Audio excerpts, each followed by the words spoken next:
Hello, my name's Becky from So Much More, and this is my garden.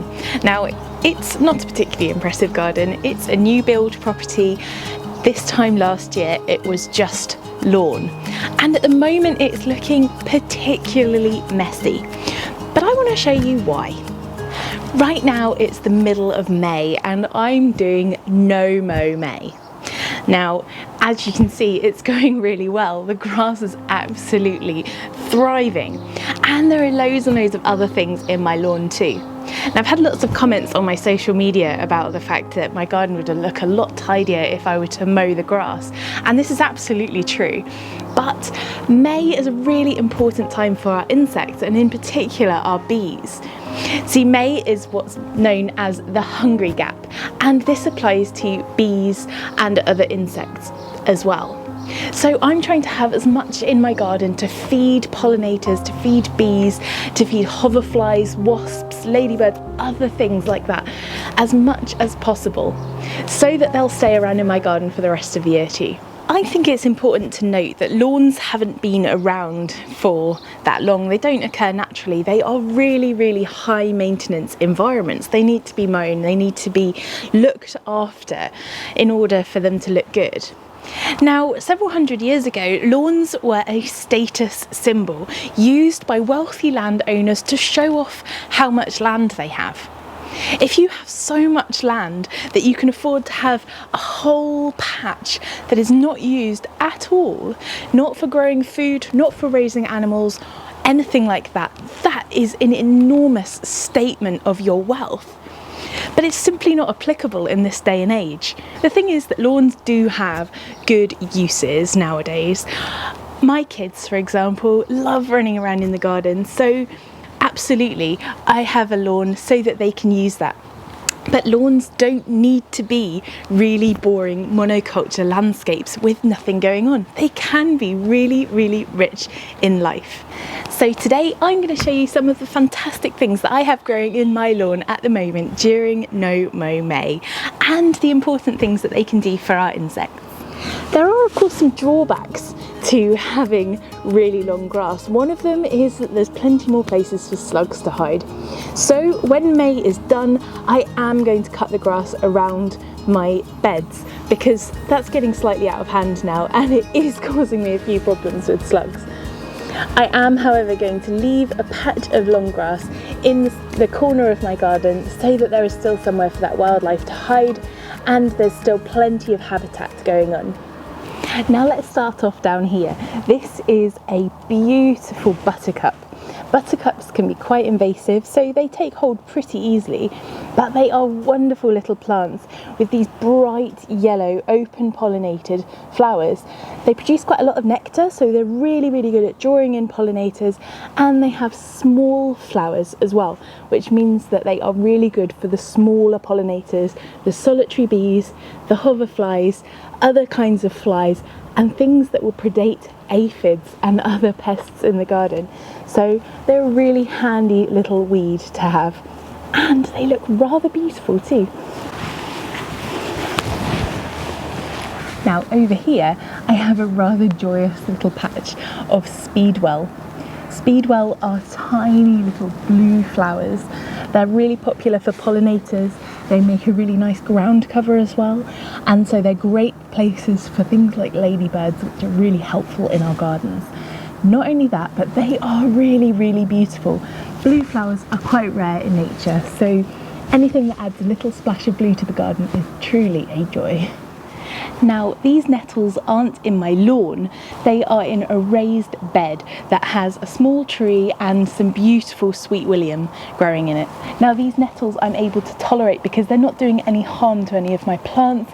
They're in a place that I wouldn't otherwise be using, and they're coming in from next door, so there's very little that I can do to get rid of them. At the moment I'm enjoying them because nettles are a really, really important food plant for a lot of butterflies, including the beautiful peacock butterfly and the painted lady butterfly. Nettles also provide really, really good habitat for insects, in particular ladybirds.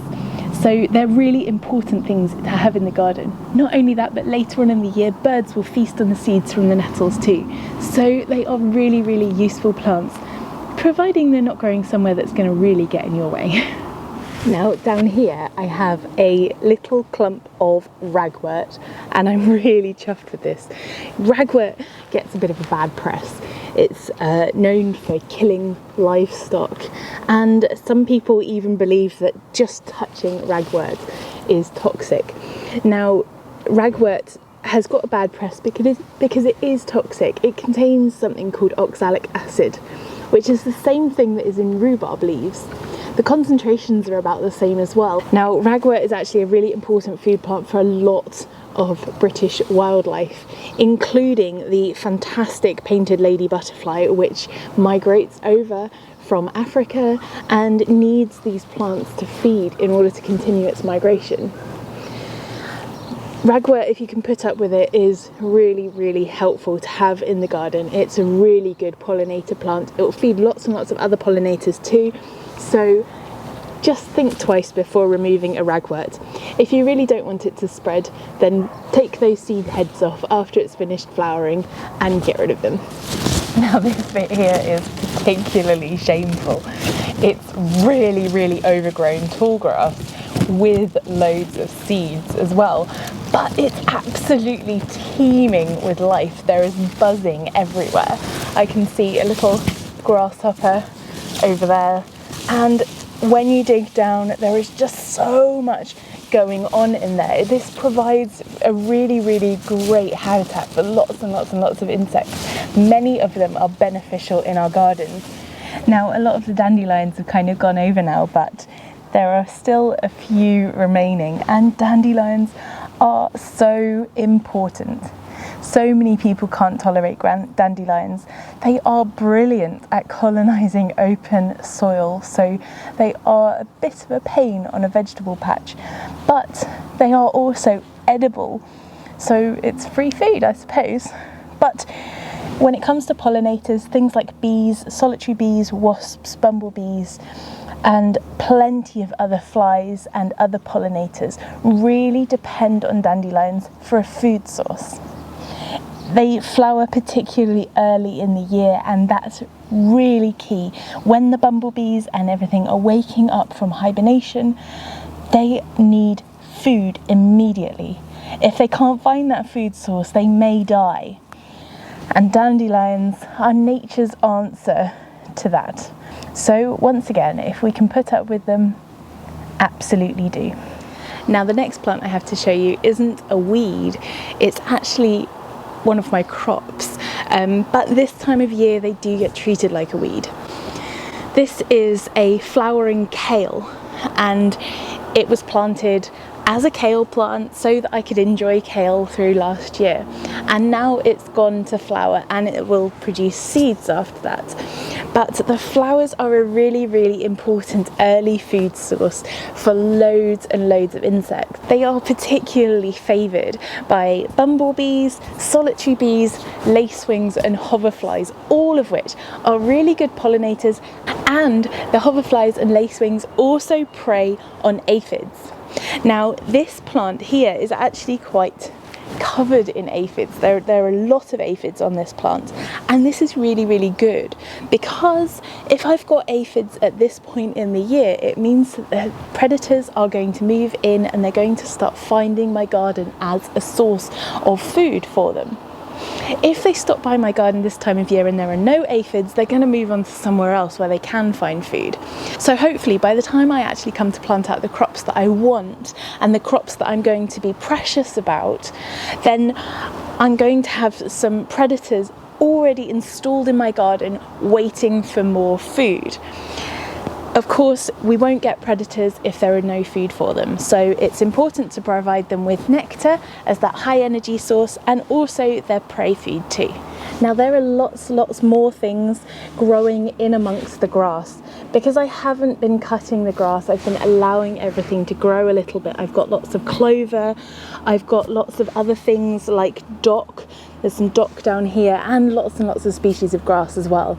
It's really good for my animals. There's lots of diversity, so it's creating a really good ecosystem in my garden, and this is so important when it comes to creating a healthy, balanced ecosystem.